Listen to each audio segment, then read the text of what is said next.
Cuando nosotros tenemos buena física de suelo, un excelente aporte nutricional basado en química de suelo y nosotros tenemos una buena relación carbono-nitrógeno en nuestra buena actividad microbiológica, ya podemos nosotros hablar automáticamente de bioestimulación. De 10 veces, solamente 2 veces tuve incremento de rendimiento. La caña de azúcar está rindiendo lo que realmente puede. En Latinoamérica, este cultivo mueve miles de millones en bioenergía, alcohol, azúcar y empleos rurales. Pero pocos hablan del verdadero secreto para desbloquear su máximo potencial, la bioestimulación bien aplicada.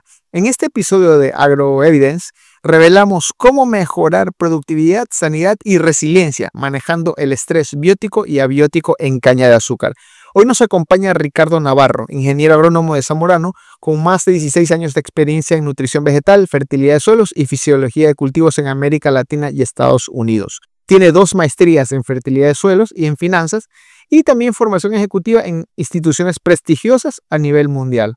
Es cofundador de OptiGrow, firma especializada en nutrición avanzada y agricultura regenerativa. Ha liderado programas en más de 80.000 hectáreas en 8 países y hoy nos comparte su visión técnica y práctica sobre el rol estratégico de los bioestimulantes frente al estrés agrícola.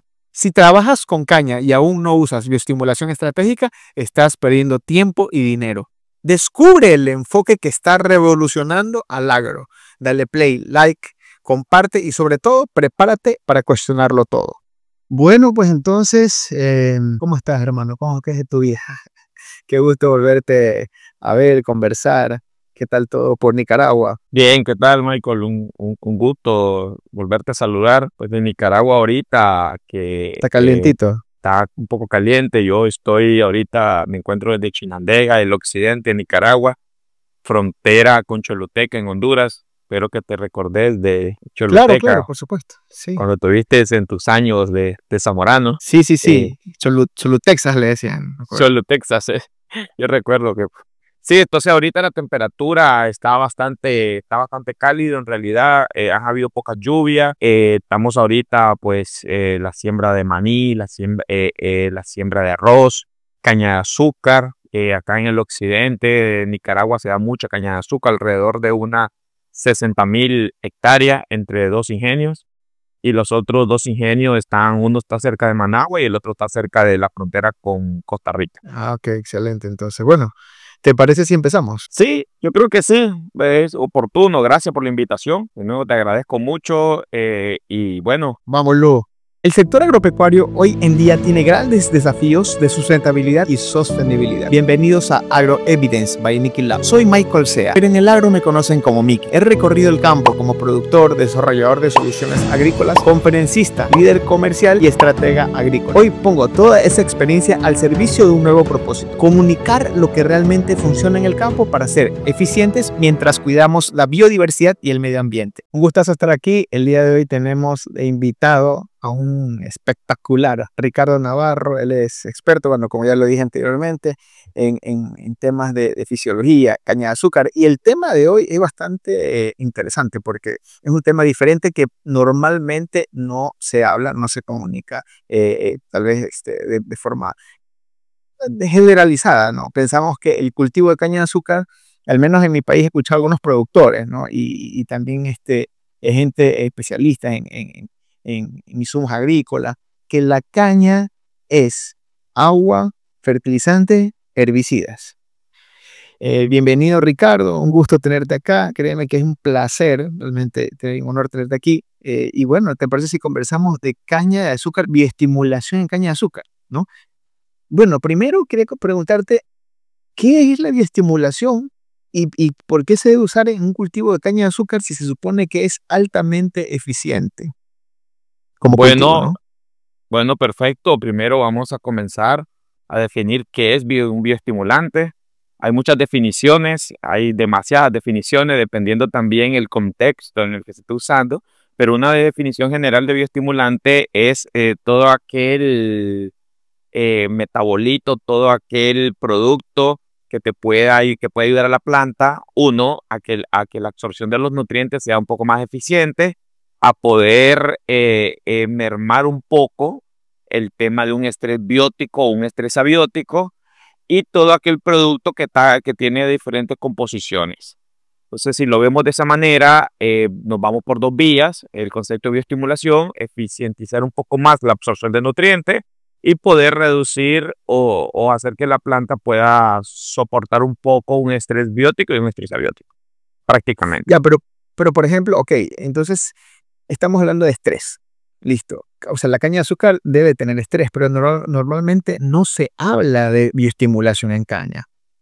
¿Cuál es tu perspectiva a través de eso? Porque veo que, bueno, al menos de los productores que he visto en campo, son muy pocos los que se atreven a utilizar eh, algún tipo de bioestimulante, sea cual sea, ¿no? La categoría.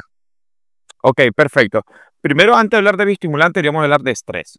¿Cuál es la definición de estrés? Técnicamente, nada de la parte científica ni todo eso, porque no se trata de eso. Técnicamente, un estrés es toda alteración fisiológica que pueda tener la planta por efecto de sequía, exceso de agua, que estaríamos hablando con un estrés abiótico, o el ataque de un patógeno, al ataque de ya sea virus, ya sea enfermedades, ya sea insectos. Eso está dentro de los estrés bióticos. Entonces, primero, la definición de estrés es bien amplia. Pues hay diferentes tipos de estrés que le causan a la planta. La mayoría pues te crea un estrés oxidativo. Ah, y una cosa muy importante, también hay estrés provocado por la parte física del suelo. Por ejemplo, compactación te crea estrés oxidativo, te crea bajo desarrollo de raíces. Suelo arenoso te crea un estrés oxidativo asociado también a un estrés por falta de agua, ¿verdad? Entonces, la definición de estrés es bien amplia. En términos de caña de azúcar, debido a la gran cantidad, ahorita que está incrementando el tema de la cosecha mecanizada, he visto mucha compactación en los suelos, muchísima compactación en los suelos. Entonces, esto te viene a crear la compactación de los suelos, te viene a crear un bajo desarrollo de raíces, y las raíces, pues lo que te crean es un tipo de estrés, tipo abiótico. Ah, ya, interesante, pero bueno, entonces estamos claros de que la caña se estresa, ¿no? Pero bueno, ¿cómo se conecta entonces la bioestimulación para reducir ese estrés de la planta, ya sea por temas bióticos o abióticos, ¿no? En este caso de la caña de azúcar, ¿no? O sea, si es una planta tan eficiente, ¿por qué deberíamos usar bioestimulantes? ¿Por el estrés? Ok, excelente. Primero, lo que debemos tomar en cuenta es de que para poder llegar a la decisión de utilizar un bioestimulante, y para que ese bioestimulante pueda maximizar los rendimientos y o evitar pérdidas de rendimiento, debemos de nosotros considerar factores principales, que en primer lugar es que el suelo tenga buen drenaje, que tenga poca descompactación, o que sea un suelo con buen desarrollo de raíces a través de una excelente descompactación. En caña de azúcar, cuando es retoño o soca o rebrote, en diferentes países tiene distintas definiciones. Lo más ideal es que se haga un escarificado. Un escarificado es una labor que se hace por allá de los 15 a los 20 días después del corte, y lo que hace es crear una condición física del suelo. Después de eso, la fertilización. Una excelente fertilización con base en requerimiento del suelo, con base en análisis, con base en extracción de nitrógeno en función de las toneladas de caña por hectárea a producir. Cuando nosotros tenemos buena física de suelo, un excelente aporte nutricional basado en química de suelo, y nosotros tenemos una buena relación carbono-nitrógeno en nuestro suelo, buena actividad Excelente, claro. microbiológica, ya podemos nosotros hablar automáticamente de bioestimulación. Pero nosotros no podemos hablar de bioestimulación si tenemos un exceso de compactación o alta densidad aparente. Entonces ahí te está creando un estrés tipo oxidativo. Entonces, eh, aplicaciones, por ejemplo, entre muchas, de ácido húmico o ácido fúlvico no te van a descompactar un suelo. Te van a No, dar no un solo. desarrollo para que las raíces puedan profundizar de una menor manera. Bueno, sí, y sabes que justamente te iba a consultar eso del tema de la relación carbono-nitrógeno, que es tan fundamental dentro del suelo y que muy poco se habla, ¿no? Es importantísimo eso, pero entonces, solo para ir aterrizando un poco, Ricardo. Entonces, vamos primero. Antes de pensar en una bioestimulación en el cultivo, primero entonces tenemos que eh, ver qué tipo de estrés tiene el cultivo, ¿no? Porque Así es. estamos claro que todos los, o sea, en este caso la caña de azúcar, todos los cultivos se estresan por varios factores. Primero, ver qué tipo de estrés. Segundo, em, solucionar ese estrés, ¿verdad? Y tercero, bueno, cuando tú tengas check, listo, suelo, compactación, listo, cuando tengas fertilización lista, y en este caso algún tipo de otro estrés, creo que algo más decía, ¿no? Fertilización, riego también me parece. Así es, Riego. Cuando tú tienes riego listo, entonces ahí sí empezar a formar o preparar un plan en este caso, de estimulación. Pero ¿qué pasa si mi cultivo está justamente bajo agua y tengo que bioestimular para que salga ese estrés? ¿Cómo hacemos en ese caso, por ejemplo? Y para que lo escuchen los productores y la gente que está metida en caña, ¿no? Ok, perfecto. Cuando nosotros tenemos un exceso de agua, lo primero que tenemos que drenar. Es lo primero que tenemos que hacer. Primero, no podemos nosotros hacer alguna actividad posterior al drenaje. Tenemos nosotros anegamiento, hacer drenaje. Hay diferentes tipos de drenaje, primario y secundario. Si es suelo arcilloso, se puede hacer drenaje topos. Es muy común en caña de azúcar, en suelo arcilloso, hacer el drenaje topo, que prácticamente es una galería que haces en los primeros 18 centímetros o 20 centímetros. Y lo que andas buscando vos prácticamente es drenar, evacuar todo el agua a un canal secundario. Lo otro que De se acuerdo. puede hacer, lo otro es, una vez que se hace eso, lo que debemos de hacer es descompactar el suelo. Drenamos, descompactamos el suelo No y ya solo, no después de solo, no solo drenar, sino también una vez hecha o sea, el drenaje y sacar agua, ahí descompactar, ¿no? lo ideal es eh, prever que se viene un exceso de agua, de lluvia, hacer la labor de descompactación y canales de drenaje previo. Llovió, hubo baja infiltración, drenamos y después del drenaje, si hay que hacer una labor de fertilización, comúnmente muchos ingenios en Centroamérica, de pronto en Ecuador también así es, pero es un fertiescarificado. ¿Cuál es el fertiescarificado? Que va una fertilizadora rompiendo el mold con unos discos, atrás vienen unos cinceles y va creando una descompactación en los primeros 15 centímetros y después de eso viene el fertilizante. Entonces, cuando nosotros hacemos eso, después de un exceso de agua, drenamos, fertilizamos, descompactamos, ahí sí ya podemos nosotros hablar del tema de bioestimulación. Previo no podemos hacer nada porque la planta lo que requiere es condiciones físicas, después buena condición química y hasta después hablando un poco de la parte nutricional. Hay muchos bioestimulantes que se pueden utilizar para ese concepto. El más común que se utiliza son las algas. Las algas, hay un sinnúmero de productos a base de algas. Lo más importante de esto es la confianza y el tipo de fabricante y cuál es el origen de las algas.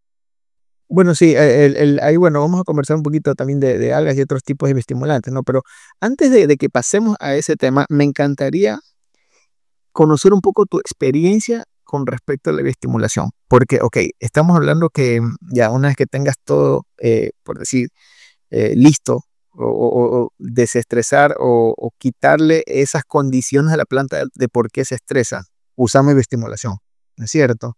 Eh, pero, ¿por qué? O sea, ¿de dónde sale o qué información científica tenemos o qué data que tú hayas trabajado en campo tenemos para demostrar a los productores que realmente funciona una bioestimulación en caña de azúcar? Ok, perfecto. En primer lugar, eh, el paso final que hay que tomar, la decisión final es hacer la bioestimulación. Una vez que ya nosotros hicimos todas las actividades previas, ahora sí podemos hablar de bioestimulación. Por ejemplo, cuando nosotros tenemos un ENSO que llueve poco, o un ENSO niño que llueve poco, o un neutro a niño, se viene una sequía. Nosotros debemos prever esa eventualidad climática y lo que tenemos que hacer nosotros es preparar a la planta. Aplicaciones de prolina, glicina betaína, inclusive ácido glutámico con algas te va a ayudar a que la planta pueda estar mejor perpetuada, mejor preparada para ese eventual estrés. En mi experiencia, yo lo que hago es que le pongo una fuente nitrogenada, pero una fuente nitrogenada que sea un nitrógeno nítrico y amoniacal y poco ureico. Cuando yo le pongo eso más el bioestimulante basado en una necesidad, con base en eso, yo estoy preparando a la planta previo a ese estrés. Cuando nosotros tenemos, por ejemplo, exceso de agua, un año niña, donde las precipitaciones, por ejemplo, en Centroamérica andan arriba de los 2.500 milímetros y por lo general en un mes que llueve en 800 milímetros, que ya nos pasó. Entonces, primero, repito, drenamos, fertilizamos, carificamos, fertilizamos y pensamos en la estrategia de bioestimulación. Una de las estrategias es aplicaciones de Ascophyllum o Eclonia, una de las dos puede perfectamente trabajar ese estrés y ya después de eso, 20 días después de la aplicación, ya sí podemos hacer la fertilización foliar a base de nutrientes. En este caso, urea o a veces un producto a base de nitrógeno, a base de fósforo, potasio, con base en análisis foliar. Debemos de contemplar el análisis foliar para poder determinar en realidad qué nutrientes debemos de aplicar. Porque si nosotros tenemos un exceso de potasio en planta y aplicamos más potasio, vamos a crear un desbalance con el nitrógeno, un desbalance con el fósforo. Entonces debemos de, y con el calcio sobre todo, debemos de manejar bien nuestra fisiología, nuestra nutrición con base en análisis foliares. De acuerdo. Mira, tú has hablado un poco bueno, el tipo de algas. Y bueno, yo trabajo con agrobase, que nosotros también tenemos insumos similares, ¿no? Como algas marinas, aminoácidos específicamente. Quería consultarte. Por lo general, los productos con aminoácidos vienen con un aminograma con diferentes tipos de aminoácidos. Tú estás hablando específicamente de aminoácidos. ¿Qué pasa cuando yo utilizo un producto que tiene varios aminoácidos, ¿no? Bueno, primero, pues siempre yo le digo a los productores que debemos nosotros de pedir un aminograma. Debemos de pedir a nuestro distribuidor, a nuestro suplidor, debemos pedirle un aminograma. Porque exactamente, pues nos estamos dando cuenta en realidad en el aminograma qué es lo que estamos aplicando. ¿Qué es lo que Por tiene, ejemplo, por supuesto? así es, qué es lo que tiene que estamos aplicando y aparte de eso, si es L-aminoácido o D-aminoácido. Correcto. Es muy importante eso, aminoácidos libres o aminoácidos ligados a péptidos. Los que están ligados a péptidos son aquellos que van a trabajar pero de una manera mucho más lenta. Si nosotros queremos sacar a una planta fuera de estrés, debemos de seleccionar la composición y tipo de aminoácidos, si es de origen animal o origen vegetal. Entonces, hay mucho detrás del tema de los aminoácidos, pero lo más importante es lo que debemos de ver. 1, aminograma. 2, en el aminograma, la composición. 3, la densidad del producto. Es muy importante si es peso, si es peso-volumen, porque con base en eso calculamos las dosis.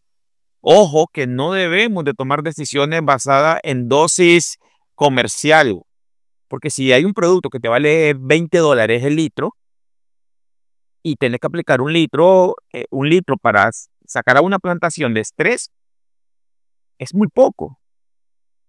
Y si ese bien tiene una concentración baja, ya no es un litro. Puede ser 1,5 litros, ya no sé, o 2 litros, entonces ya la hectárea te vale $40, ya es económicamente, ya hay que pensarla bien. Entonces hay mucho que definir al momento de seleccionar un aminoácido, pero yo digo el número 1, aminograma, número 2, la densidad. Perfecto, entonces ya supongamos que yo tengo una densidad. ¿Cómo tomo la decisión con base en la densidad del producto? perfecto. Al final, pues vos tenés una gran paleta de opciones de aminoácidos. Correcto. Entonces vos te vas a escoger el que tenga una mayor densidad. Porque el que tenga una mayor densidad ya sabe que estás llevando mayor concentración por gramos por litro. Está llevando mayor cantidad de gramos por litro que un producto con una densidad menor. Entonces, muy Correcto. importante, ¿sí? Solo como para ir aterrizando y sobre todo que se entienda, ¿no? Entonces estamos hablando que supongamos que yo tengo dos productos, uno con 20% de aminoácidos, otro con 30% de aminoácidos. Pero resulta que el de 20% pesa más que el de 30% de aminoácidos. ¿Con cuál te irías tú si el de 20 tiene mayor densidad por litro? Con el de 20. Con el de Con 20, el, ¿verdad? con el de Porque 20 porque tiene obviamente, una mayor densidad. o sea, es mayor denso y para que, sobre todo estoy haciendo las explicaciones para que nuestra audiencia nos entienda, ¿no? Entonces, estamos hablando que si un litro pesa 1 kilo, ¿no es cierto? La idea es que pese más de 1 kilo, o sea, Así es. que sea muchísimo más de un kilo el litro del producto que sea, ¿no? Entonces, ahí sabemos la concentración, en este caso la densidad, no la concentración, la densidad del producto. Así es. Y muy importante, por ejemplo, si ese aminoácido que tiene un 20% de concentración y tiene una mayor densidad, y en el aminograma nosotros andamos buscando una glicina betaína y en glicina betaína tienes un 8%, y aparte de eso, por ahí tiene reportado nitrógeno nítrico y amoniacal un 8%. Entonces, ese es el producto. Al final nosotros lo que necesitamos es un producto altamente concentrado, porque con base en eso te dan tu precio por litro o por kilos y vos haces tu cálculo basado en una necesidad. Pero lo más importante es de que migremos nosotros, vayamos más allá del precio y comencemos a ver la característica técnica de cada producto. De nuevo, aminograma, no podemos nosotros adquirir un producto que no te reporta un aminograma. Todo el mundo tiene un aminograma perfectamente. Correctísimo. Uno, para saber qué es lo que tiene en realidad, ¿verdad? Más que todo para saber qué es lo que estoy aplicando, porque se supone que con base en esta conversación, muchos productores van a ir a tomar sus decisiones un poco más asertivas. Si estoy en un estrés biótico o abiótico, por ejemplo, si yo tengo un estrés del tipo biótico, donde tengo problemas de enfermedades, la glicina betaína no viene a jugar un papel importante en ese segmento.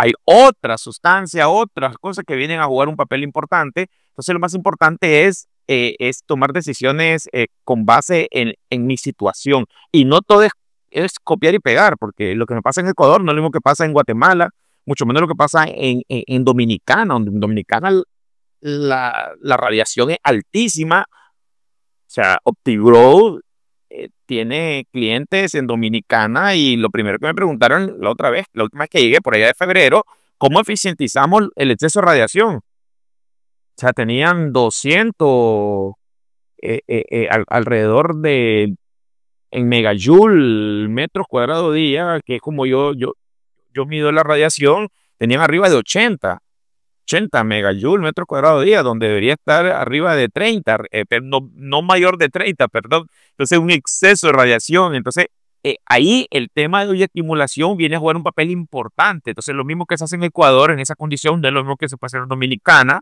aún teniendo agua. Entonces, yo el mensaje que quiero transmitir es, hay que tomar decisiones basadas en la situación en la que se está viviendo. Hay muchos webinars, hay muchos podcasts como el que estamos haciendo nosotros. Yo no vengo a dar una receta, lo que vengo a decir es entendamos nuestro ambiente para tomar decisiones. Bueno, bueno, ahora sí quisiera que conversemos un poquito de la experiencia que has tenido en Centroamérica. ¿Cuáles son los resultados que has obtenido con un programa de bioestimulación en caña de azúcar específicamente, que es el tema de este episodio, ¿no? Ok, muy buena pregunta. De nuevo, yo siempre voy a mencionarte el clima, no voy a dar una sugerencia si no tomo en cuenta el clima. Entonces te voy a poner dos estudios de caso real. Por allá de 2022, por ahí 2010, 2021, 2022 llovió muchísimo. Hablamos de Centroamérica. Hubo un exceso de agua. Entonces, de nuevo, teníamos los lotes inundados. La zafra, por lo general en Centroamérica, inicia entre noviembre a enero. hay pocos ingenios que comienzan en enero, pero la mayoría comienzan en noviembre y diciembre. Eh, eh, el invierno acá inicia, en realidad no es invierno, aquí época de lluvia y época de no lluvia. Entonces comienza a partir de mayo, del 15 de mayo hasta octubre. Los lotes que se cortan el primer tercio, noviembre, diciembre, enero, pasan sin agua. Prácticamente los que no tienen riego, los productores que no tienen riego pasan sin agua, un estrés completamente por falta de agua. Y ya comienzan la lluvia por allá de mayo. Entonces, primero eh, fertilicemos, escarifiquemos, fertilicemos al suelo. Después de eso, esperemos que la planta salga del estrés. Cuando la planta sale del estrés, ya entremos a la bioestimulación. Eh, ¿Qué es lo que la experiencia?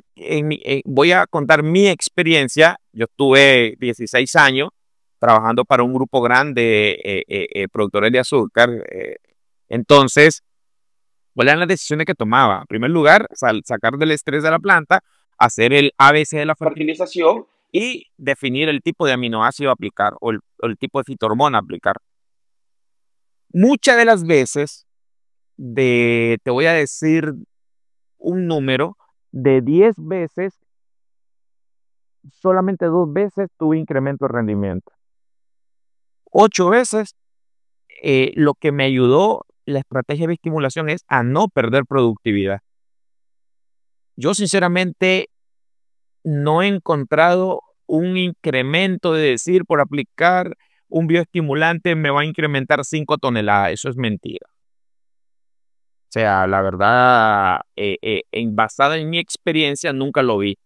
Yo lo que sí encontré fue que donde se hizo una buena estrategia de estimulación, no hubo merma en rendimiento con respecto a donde hice. Claro, entonces desde tu experiencia, ese dato no, o sea, muy importante, no menor, que las estrategias de estimulación que podemos usar en nuestros cultivos de caña están enfocados a reducir las pérdidas, no a Evitar pérdidas. Evitar pérdidas. Evitar pérdidas, claro. Bueno, sí, entonces eso es importantísimo de declararlo porque muchas veces el productor usa bioestimulación pensando de que va a producir más. Basada en mi experiencia y con estrés bien pronunciado, estrés bien con alta intensidad y duración, porque el estrés se mide por intensidad y duración. Basada en mi experiencia, creo que 16 años, viendo todo esto, creo que puedo decir, hice muchos estudios de investigación, yo estaba liderando el departamento de agronomía en muchos países, entonces en pocas veces hubo incremento en rendimiento. Ahora, Ya, y cuando esos teníamos un casos año neutro, ¿sí? No, sí, coméntalo. Cuando Yo teníamos después te pregunto. cuando teníamos un año neutro donde la lluvia era bastante estable, donde en teoría pues no habían factores limitantes desde el punto de vista clima, que es muy raro encontrar ahora eso con todo el tema del cambio climático, sí nosotros pudimos percibir un incremento de 2 a 3 toneladas de caña por hectárea, no más de eso.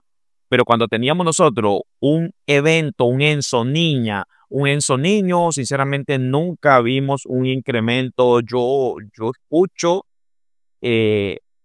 a muchos empresas comerciales que dicen aplicar este bioestimulante y te va a dar 10 toneladas. Entonces, yo creo que por eso es muy importante, los ingenios tienen todos, la mayoría tienen departamentos de investigación. Entonces yo lo que los invito a que hagan sus pruebas, pero yo nunca vi 10 toneladas de caña por hectárea de incremento. Cuando, de nuevo, repito, cuando teníamos un año neutro, 2 a 3 toneladas máximo. Y te digo, un poco ahí, pero la bioestimulación, basada en mi experiencia y hablando con muchos colegas, y hoy que tengo varias empresas que asesoro, varios ingenios, yo el mensaje lo doy como tiene que ser. Vamos a hacer una estrategia de estimulación. Primero tenemos que hacer las cosas bien antes, porque yo no puedo con un bioestimulante suplir una deficiencia de potasio en el suelo.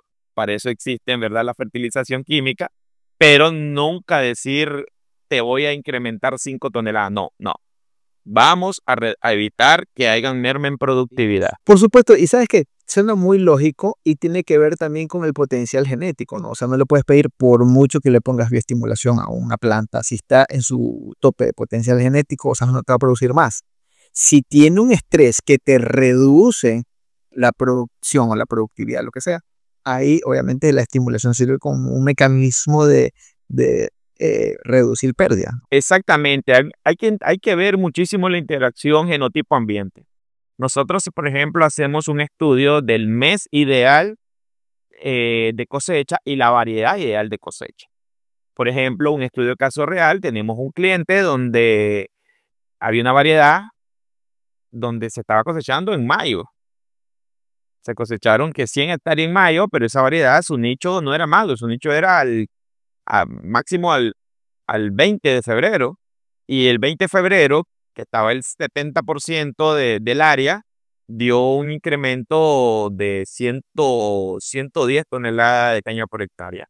Y las 100 hectáreas que se cosecharon en mayo, pues, dieron 80. Y se le hizo todo lo mismo. Entonces ya te das cuenta el impacto que se tiene el no tener bien distribuido el mes ideal de cosecha y la variedad ideal de cosecha, cuánto es el impacto en pérdida. Entonces no podemos nosotros venir con un bioestimulante a querer recuperar 20 toneladas, no. O sea, primero ordenemos el ABC y después hablemos del concepto de la bioestimulación. Bueno, sí, como para ampliar un poquito más, debe haber algunos otros tipos de bioestimulantes, ¿no? También, bueno, hablabas de carbono, nitrógeno, la relación de carbono y nitrógeno al suelo, y también hablas de microbiología. Hay bioestimulación también microbiológica.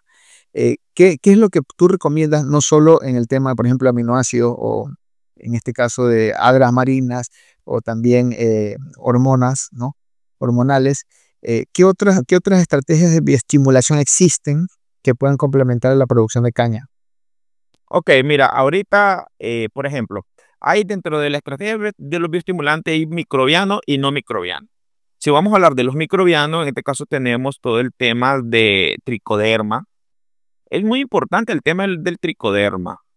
Por lo general he visto en el mercado el tricoderma marciano, ¿verdad? Pero en realidad lo que nosotros debemos de ver, porque el concepto de la aplicación de tricoderma comenzó por aquellos lados de Colombia, en el Valle del Cauca, donde comenzó la cosecha mecanizada, dejar el rastrojo sobre la superficie, o el rack, como le llaman los argentinos, y necesitábamos desintegrar esa gran cantidad de celulosa y hemicelulosa que quedaba Mucho en el más campo, rápido. que en promedio anda, dependiendo obviamente de la productividad del lote, pero en promedio anda entre 15 a 20 toneladas de materia seca por hectárea. Entonces era un mulch, era una capa bastante de unos 10 centímetros, 15 centímetros. Entonces ahí es donde se hicieron muchos estudios de investigación, yo los hice incluso, de aplicación de tricoderma para darle a los microorganismos, ayudar a los microorganismos a desintegrar ese material. Entonces, yo hice prueba con tricoderma marciano, tricoderma viride, otra especie, entonces, donde encontramos de que no todos los tricodermas te van a hacer a desintegrar rastrojos. Entonces, hay que entender perfectamente, si hablamos del tema de tricoderma o de una bioestimulación del tipo microbiano, y que tenemos que entender perfectamente cuál es la que va a funcionar y para tal fin. Ahora, si nosotros queremos, por ejemplo, mejorar el tema de la capacidad del suelo, darle energía a los microorganismos del suelo para que puedan hacer ellos su actividad o con su relación carbono-nitrógeno puedan mejorarse para tener nutrientes más disponibles en la solución del suelo, aplicaciones de ácido húmico y ácido fólvico. Aplicación de ácido húmico y ácido fúlvico vienen a jugar un papel muy importante, y también hay un mundo entero de ácido húmico y ácido fúlvico, ¿verdad? Correctísimo. Hay un Es mundo lo que a entero, veces no entonces, nos enseña. pero aplicaciones de tricoderma, aplicaciones de ácidos húmico más ácido fúlvico, te vienen a jugar un papel muy importante en el tema de la microbiología del suelo. Ahora, si ya venimos nosotros y aplicamos bacterias como pseudomonas que te ayudan a ayudar a la liberación de fósforo, o ayudar a que haya mayor disponibilidad de fósforo en el suelo, o si utilizamos nosotros bacterias como Gordonia specia, en el Pseudomonas de nuevo, o buscamos un Bacillus thuringiensis, o si nosotros utilizamos un tema, por ejemplo, de Azospirillum brasilense, que te ayuda muchísimo a la fijación de nitrógeno. Yo hice muchos estudios de Azospirillum brasilense, donde te fija hasta 15 a 20 kilogramos de nitrógeno hectárea año. Entonces, todo ese tema hay que estudiarlo bien. Funciona, pero ojo con esto. Recordemos que estamos hablando de microorganismos vivos. La otra vez, en una de las fincas, llegué, iban a hacer aplicación y tenían el recipiente en el sol. O sea, antes de aplicarlo, lo tuvo como 2 horas en el sol. Estamos hablando de microorganismos. Entonces, aparte, entonces hay cosas más operativas cuando uno habla de microorganismos vivos, que tenemos que tener una custodia bien detallada, porque 2 horas en el sol, agarré un poco, la llevé al laboratorio y la viabilidad que era del 20%. Entonces, después decimos que no funciona y en realidad la tecnología funciona. Lo que no está funcionando es la cadena de custodia para evitar de que hayan esas alteraciones. Entonces, el mensaje de esto es lo siguiente. Cuando tomemos decisiones de trabajar con microorganismos, tengamos muchísimo cuidado toda la cadena de custodia que le hacemos desde que sale del laboratorio o desde que llega al almacén hasta que llega al campo. Ahí es donde están las principales pérdidas o fracasos en el tema del tema de la bioestimulación al suelo. Me parece excelente, sobre todo porque tenemos más alternativas. O sea, no solo es, siempre cuando hablamos de bioestimulación, siempre nos imaginamos algas marinas, aminoácidos, lo típico, de pronto una que otra hormona, qué sé yo, ¿no? Una giberelina, etcétera.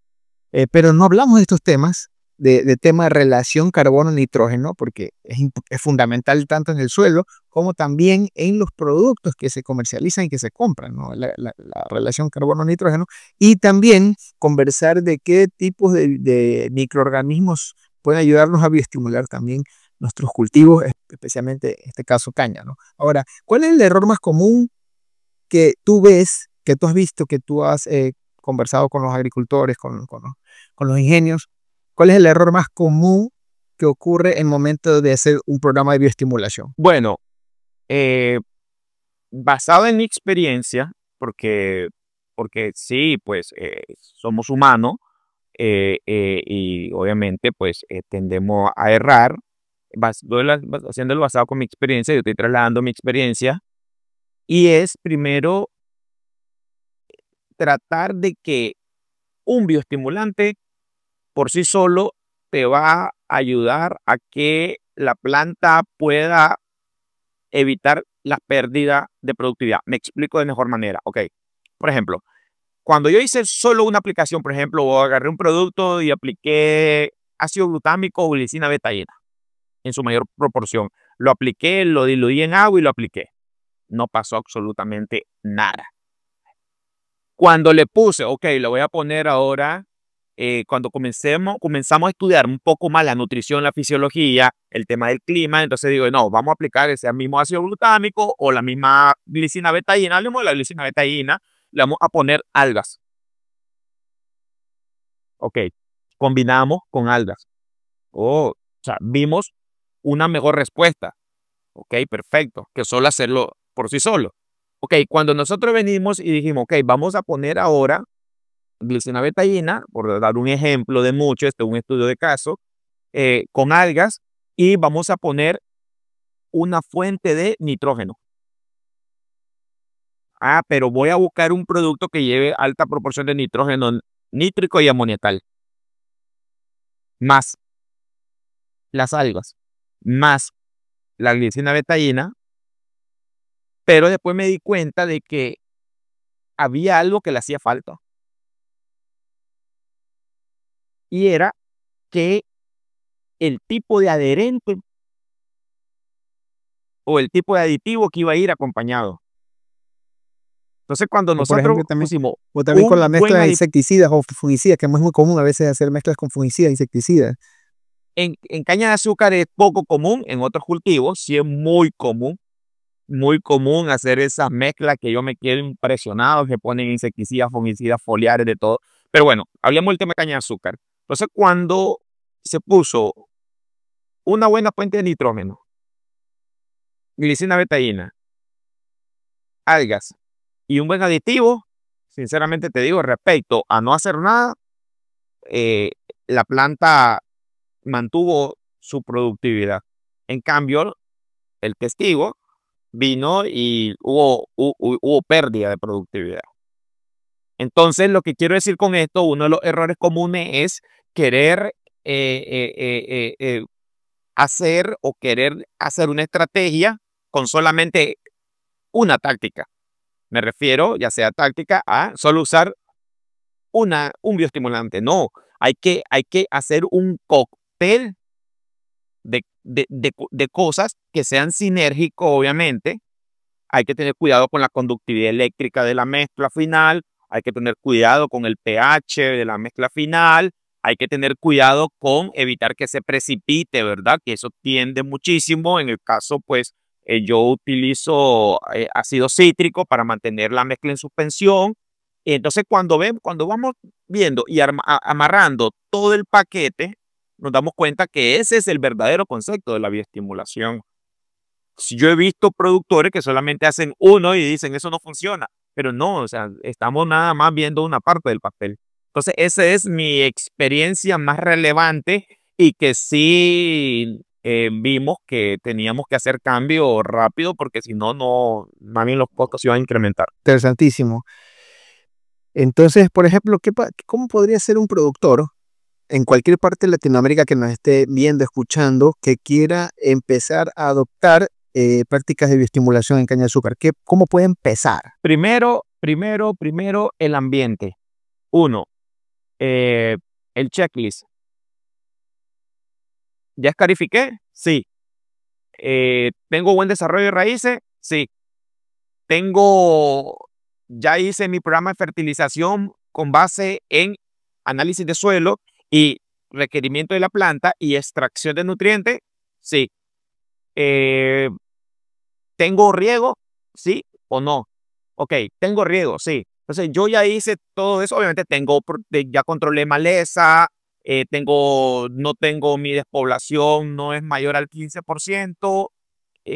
Tengo la variedad ideal y el mes ideal. Cuando yo hago todos esos los checklists, ahí sí.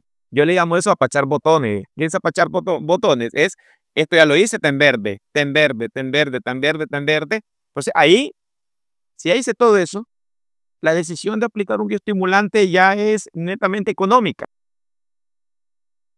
Porque si yo ya tengo todo eso en verde muy bien, yo, en muchos de los casos, yo no aplicaba bioestimulantes. Ok, venía a través de imágenes satelitales, evaluaba el índice de crecimiento a través del NDVI, que es la biomasa del cultivo. Entonces yo me daba cuenta que por allá del quinto mes tenía un NDVI de 0.8, tiende a saturarse la imagen, obviamente, pero hablemos de NDVI arriba de 0.8. Entonces me daba cuenta que esa planta, pues ese lote no requería una estrategia de bioestimulación. En cambio, tenía tal vez otro lote que tenía un NDVI de 0.5, ahí sí venía la estrategia de bioestimulación. O sea, el mensaje que quiero mandar es el siguiente. Hay que saber cuáles son los factores asociados a la pérdida de productividad. Y de último, hablar de bioestimulantes. Ese es el mensaje claro. La estrategia de bioestimulación se hacía previendo todos los demás factores que mencioné anteriormente. No tengo una receta, no es una receta, Claro, no no es una existen receta, recetas. no existe receta, pero el mensaje es lo siguiente. Hay muchos, discúlpame que te interrumpa, hay muchas estrategias a través de imágenes satelitales, hay muchas empresas que brindan ese servicio que Yo te estoy pueden trabajando ayudar al ahorita con una productor. empresa que tiene imágenes satelitales, imágenes drone y una app móvil Layers, de pronto la conoces de mapa. Así es, sí, hay muchas, hay muchas, hay muchas. En Centroamérica hay una española, bueno, y ahí está en Colombia también, una de origen española, muy buena, y esa te dice la curva de maduración, la curva de crecimiento. Entonces, hay muchos lotes, por lo general, por ejemplo, yo miraba la empresa, una de los ingenios donde me tocaba hacer este tipo de estrategia, tenía 400 lotes, y lotes promedio de 20 hectáreas. Entonces, los 400 lotes era un mosaico de colores a través de imagen satelital. Entonces, en uno sí tomaba una decisión, en otro era otra decisión. O sea, no era una receta. Correcto. No, sí, de hecho creo que es la misma empresa. Acá Layers tiene también un predictivo de cosecha, trabaja con inteligencia artificial, es una locura eso, ¿no? Entonces sí, obviamente es útil, ¿no? Porque de esta forma nosotros podemos, eh, por lo menos, acercarnos con esta información, tener un poquito más claro el panorama, si es que es válido, después de tener todo ese checklist, ¿no? Estamos hablando de muchas cosas, empezar a hacer nuestro programa de bioestimulación, ¿no? Exactamente. Excelente. ¿Alguna otra recomendación adicional que te gustaría comentar, mi estimado Ricardo, con respecto a bioestimulación en caña de azúcar? Ok, primero, lo que no se puede medir no se puede decidir. Eso es básico en producción, sobre todo. Sí, ojo con llenarnos de datos, porque muchas empresas nos llenamos de datos y después no sabemos cómo analizarlo. Pero bueno, lo que no se puede medir no se puede decidir. Debemos de primero saber qué tipo de producto estamos aplicando a través de un aminograma. Un bioestimulante como tal, un aminoácido como tal, no te va a hacer el cambio. Es un complejo estratégico, es un conjunto de bioestimulantes, lo que te van a maximizar, ¿verdad? Y el cuarto, quinto es monitoreemos bien el clima. Por ejemplo, si nosotros vemos el déficit de presión de vapor. El déficit de presión de vapor es el diferencial de presión que hay en el ambiente respecto a lo que la planta tiene. El déficit de presión de vapor está asociado más que todo si el suelo o la plantación tiene un estrés hídrico o no.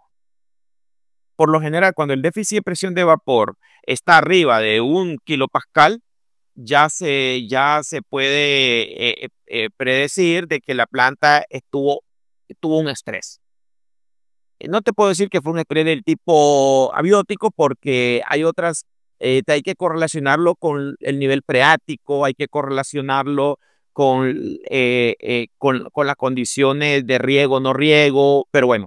Entonces, cuando nosotros vemos y tenemos en los últimos 15 días un déficit de presión de vapor arriba, por lo general mayor a 1.2, 1.5 kilopascal, nosotros ahí sí levantar una alarma. Ojo, ojo, ojo, algo está pasando, viene un tema de estrés. Entonces nosotros hay que ver la intensidad y la duración. Por ejemplo, en la radiación, la ideal debería estar menos de 20 megajoules metros cuadrados día. A mí no me interesa que tenga un día de 40 megajoules metros cuadrados día, un exceso de radiación. Eso es intensidad. Pero cuando yo veo esa condición arriba de 13 días, ahí es la duración, ahí es donde viene un estrés. Entonces, el mensaje principal es: entendamos, estudiemos el clima. Veamos, si yo sé que tengo una radiación o un déficit de presión de vapor, que tome en cuenta el déficit de presión de vapor, tome en cuenta la temperatura y la humedad relativa, y por el otro lado estoy viendo la radiación, si yo sé que tengo arriba de 1, 1.2, 1.5 de déficit de presión de vapor por más de 15 días, preparémonos que viene un estrés del tipo abiótico. Entonces, ahí ya nosotros ser proactivos y no reactivos. Ya levantar y ya decir, miren, necesitamos formular porque vamos a venir porque la planta se está entrando en un estrés oxidativo. Entonces, ese es el mensaje. A mí me gusta trabajar muchísimo con el clima y con el clima tomar decisiones. Y eso también es importante, tener herramientas, porque no todos los agricultores tienen la facilidad de tener esta herramienta. Muchas veces pensamos que con la temperatura que nos da el celular es suficiente. Y existen, al menos nosotros al menos yo trabajo netamente con el tema satélites, con el tema de bioestimulación también, y dentro de los servicios de satélite ya viene todo el tema de clima, que es tan importante, inclusive hasta para saber cómo va a estar los próximos días el clima, ¿cierto? Exactamente. Y también todo es qué pasó. Yo le llamo ver con el retrovisor. Miremos con el retrovisor qué pasó y con eso podemos nosotros establecer nuestra estrategia. De nuevo, la bioestimulación no debería de hacerse un 100%, debería de hacerse en un 30 o un 40% dependiendo de las condiciones, dependiendo del tipo de estrés. De acuerdo, muchísimas gracias, estimado Ricardo. Ha sido un súper honor estar contigo conversando sobre bioestimulación de caña de azúcar. Esperemos pues que este episodio sea de utilidad para muchos productores, ingenios, gente que trabaja en el tema de caña de azúcar, que trabaja en el campo, y también a la gente que vende insumos, que si es una llamada de atención, que debemos tener la información y ser transparentes sobre todo, porque de eso se trata, ¿no? De ser lo más transparente posible en cuanto a proveer productos de calidad y que realmente sean necesarios para nuestros agricultores, ¿no? Para mejorar la producción en Latinoamérica. Entonces, quería agradecerte y no sé si tienes algo más que decir, nos podemos despedir. No, muchísimas gracias por la oportunidad. Yo creo que hay cosas muy interesantes que se pueden hacer a través de OptiGrowth Agronomic Service, que es la empresa por la cual trabajo con un grupo de colegas muy especializados. Nosotros hacemos todo este diagnóstico y la recomendación y estudiamos muchísimo el tema del clima. Entonces, de nuevo, muchísimas gracias, te felicito, la verdad, interesante este tema, pero porque no sea la última vez y podemos seguir hablando de caña de azúcar. No te preocupes, ya vamos a buscar otro tema en caña que sea, sobre todo que no esté muy divulgado, ¿no? Esa es la idea de estos espacios, de ver qué más se puede hacer, ¿no? Porque de pronto en Centroamérica, en el Caribe, hay cosas que se están haciendo, o inclusive en Ecuador, ¿no? También para otros países, que pueden ser replicables, fácilmente replicables y que tengan un impacto tanto en la producción, en la productividad, como en el bolsillo del productor y también sobre todo en el país, ¿no? Que al final trabajamos eso para ser patria a todos, creo, ¿no? Y también impulsar nuestra marca Latinoamérica, ¿no? Así es, exactamente. Bueno, entonces muchísimas gracias. Espero que te haya gustado este episodio. Pues si te gustó, compártelo, coméntalo, ponle like, ponlo en tus favoritos, descárgalo, lo que tú quieras. Pero también algo importantísimo: ¿qué temas te gustaría ver, escuchar? Te dejo en los comentarios y nos vemos en el próximo episodio.